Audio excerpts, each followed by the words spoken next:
आपका study channel focus में आप सभी का फिर से स्वागत है। हम लोग आज एटॉमिक स्ट्रक्चर का पार्ट 3 को पढ़ेंगे। इससे पहले 2 पार्ट ऑलरेडी हम लोग पढ़ चुके हैं।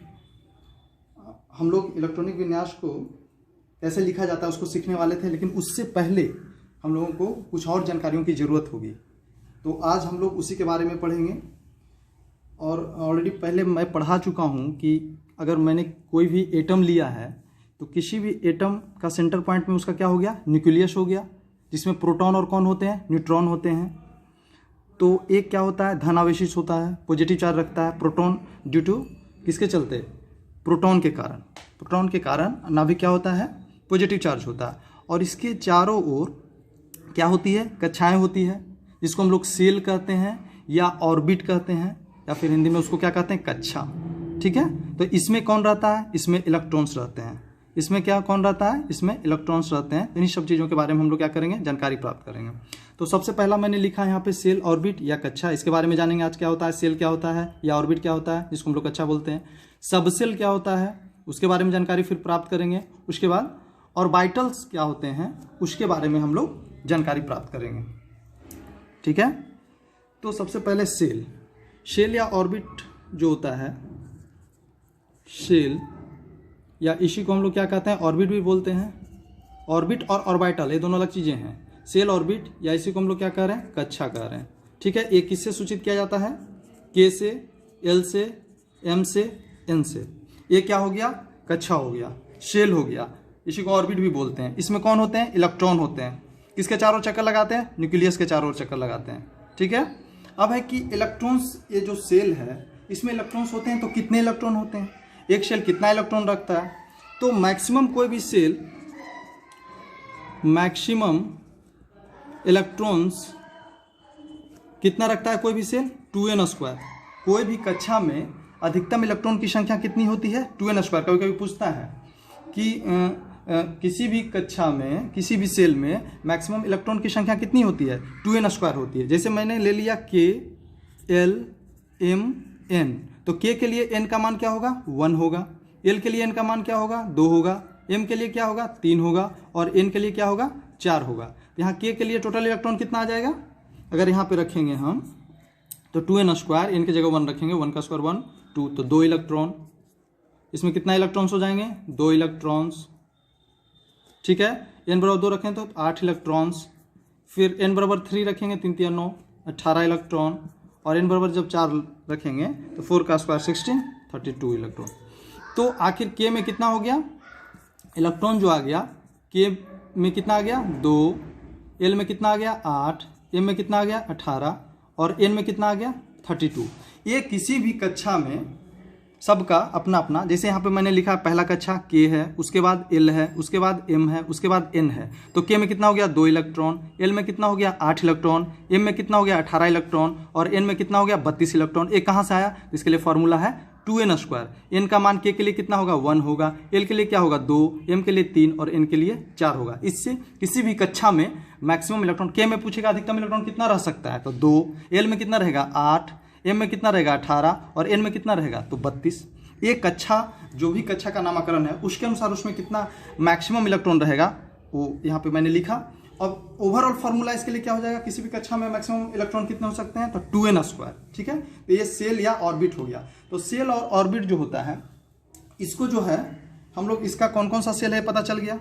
ठीक है, अब है कि सेल अगर कक्षा संख्या बढ़ रहा है, सेल बढ़ रहा है, तो उसका ऊर्जा भी बढ़ता है, उसका साइज भी बढ़ेगा, उसका ऊर्जा भी बढ़ेगा। ये दोनों चीज़ें याद रखनी है।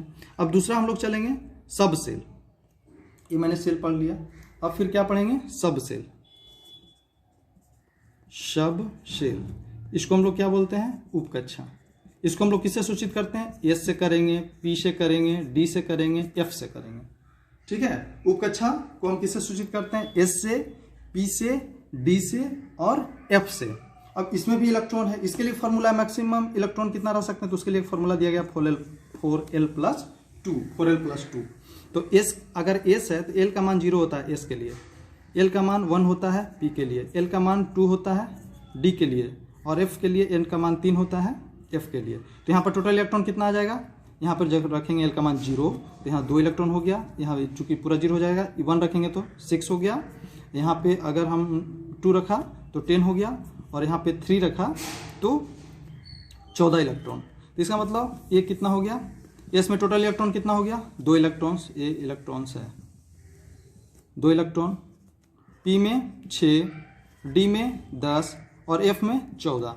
तो इस जो ए जो है 4l+2 से आता है। एल क्या होता है, एजोमिथल क्वांटम नंबर होता है, जो एस के लिए अलग होता है, पी के लिए अलग होता है, डी के लिए अलग होता है, एफ के लिए अलग होता है। ये ध्यान रखिए कि एल का मान इससे ए आता है 2, 6, 10 और 14। एजोमिथल क्वांटम नंबर एल को सूचित करता है, और एन जो सूचित करता है वो प्रिंसिपल क्वांटम नंबर को एन से सूचित किया जाता है।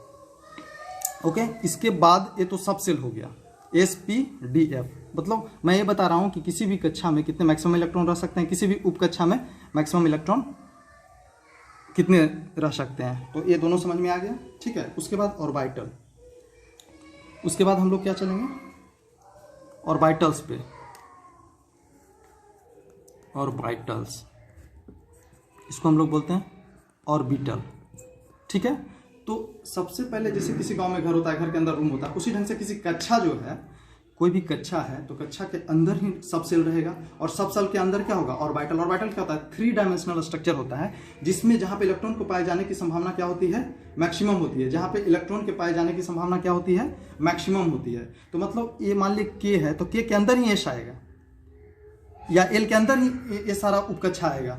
इस ढंग से जो उपकक्षाएं हैं ये सेल के अंदर ही आएगा, ठीक है। और इसके अंदर फिर ऑर्बिटल होगा। जैसे एस में जो है सिर्फ एक ऑर्बिटल रहता है। एस में कितने ऑर्बिटल होते हैं, एक ऑर्बिटल होते हैं। पी में जो होते हैं 3 ऑर्बिटल होते हैं। कितने ऑर्बिटल होते हैं, 3। और डी में जो होता है 5 ऑर्बिटल होते हैं, 5। और एफ में जो होता है 7 ऑर्बिटल होते हैं। कितने ऑर्बिटल होते हैं, 7 ऑर्बिटल होते हैं। और इसका स्ट्रक्चर जो होता है, एक्स्ट्रा कॉम्प्लिकेटेड होता है, एक्स्ट्रा कॉम्प्लिकेटेड, काफ़ी जटिल होता है, ठीक है। तो इसमें एस में एक ऑर्बिटल तो एसी हो गया। पी में 3 ऑर्बिटल, कौन कौन, P X, P Y, P Z.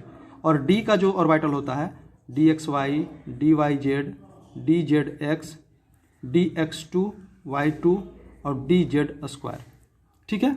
ये जो है 2, 2, 4, 1, 5, ये डी में ऑर्बिटल हो गए। पी में P X, P Y, P Z.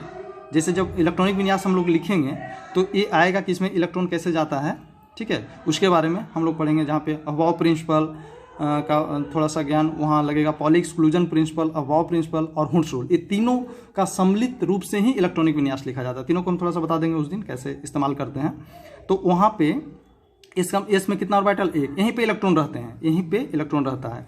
फिर इसमें P X, P Y, P Z. पी में 3 ऑर्बिटल, डी में 5 ऑर्बिटल, कौन कौन है, और एफ में एक्स्ट्रा कॉम्प्लिकेटेड होता है, इसमें 7 होते हैं टोटल। तो ये ऑर्बिटल्स हो गया। सेल के अंदर क्या होता है, सब सेल, और सब सेल के अंदर क्या होता है, ऑर्बिटल होता है। सेल में कितने मैक्सिमम इलेक्ट्रॉन, सब सेल, मैंने सेल को किससे रिप्रेजेंट किया, के एक सेल है, एल एक सेल है, एम है और एन है। और कितना, 2, 8, 18, 32। और एस में 2, 6, 10, 14। कैसे आया, मैंने दोनों को यहाँ बता दिया। दोनों फॉर्मूला, कभी कभी फॉर्मूला ही पूछ देता है कि किसी भी सेल में मैक्सिमम नंबर ऑफ इलेक्ट्रॉन कितना होता है, 4l+2। किसी भी सेल, सब सेल में 4l+2, और सेल में 2n², ओके। और दोनों का मैंने कितना संख्या है वो भी मैंने बता दिया। अब है कि मैं जैसे मैंने लिया के, मैंने लिया यहाँ पे,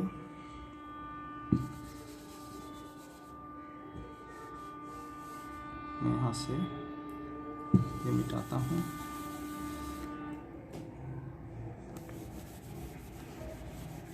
जैसे मैं लिया के, एल, एम, एन। के में टोटल इलेक्ट्रॉन कितना होता है, 2। एल में कितना होता है, 8। एम में 18 इलेक्ट्रॉन जो आया था, और एन में 32 इलेक्ट्रॉन। तो अब देखिए एस में कितना इलेक्ट्रॉन, 2 इलेक्ट्रॉन। तो इसका मतलब इसमें सिर्फ कौन सा सब सेल है, एस है।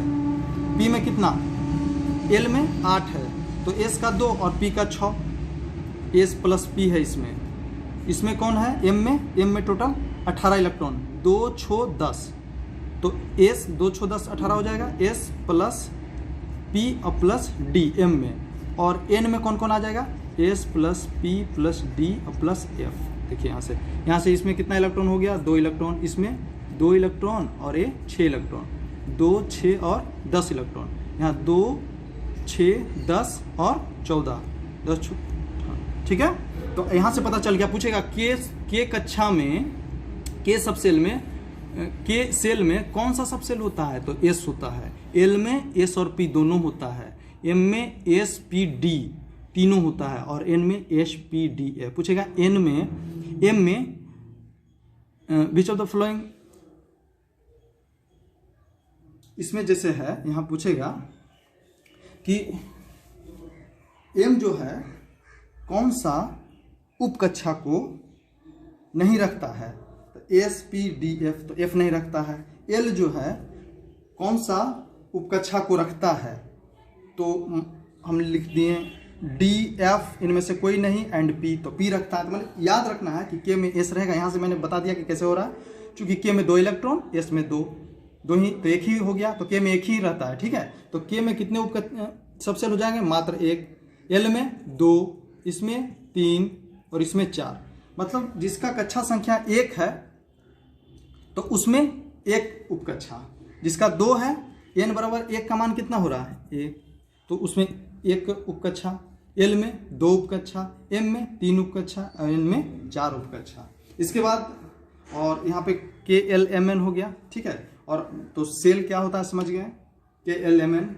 सब सेल क्या होता है HPDF। ऑर्बिटल्स क्या होते हैं, तो S में सिंगल था एक ऑर्बिटल, S का ही, P में PX PY PZ, और ये इलेक्ट्रॉनिक विन्यास जब लिखेंगे तो ये सब काम करेगा। D में 5 DXY DYZ DZX DX2Y2 DZ2, और F में एक्स्ट्रा कॉम्प्लिकेटेड होता है, ठीक है। तो ये ऑर्बिटल्स, तो और यहीं पे मैक्सिमम ऑर्बिटल्स क्या होते हैं, तो ये 3D स्ट्रक्चर। अगर पूछेगा सिर्फ ऑर्बिटल, तो जैसे अब एक ऑर्बिटल में कितने इलेक्ट्रॉन रहते हैं मैं बताऊंगा अगले इसमें। एक ऑर्बिटल में 2 इलेक्ट्रॉन भरता है, कैसे भरता है वो मैं नेक्स्ट क्लास में बताऊंगा तुरंत। इसमें 2 इलेक्ट्रॉन भरता है। अगर पूछेगा एक ऑर्बिटल में कितने इलेक्ट्रॉन, तो 2 इलेक्ट्रॉन।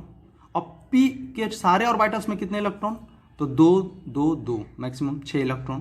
तो ये इस रंग का चीज़ें आएगी जो अगले नेक्स्ट क्लास में पढ़ेंगे। आप जो भी वीडियो देखते हैं उसको बिल्कुल लाइक कीजिए, शेयर कीजिए, और अगर अच्छा लगे तो कमेंट भी कीजिए, ठीक है। ये ज़रूरी है ताकि मैं और ज़्यादा उत्साह से, मेहनत से आगे और भी वीडियो बनाता रहूँ। Thank you.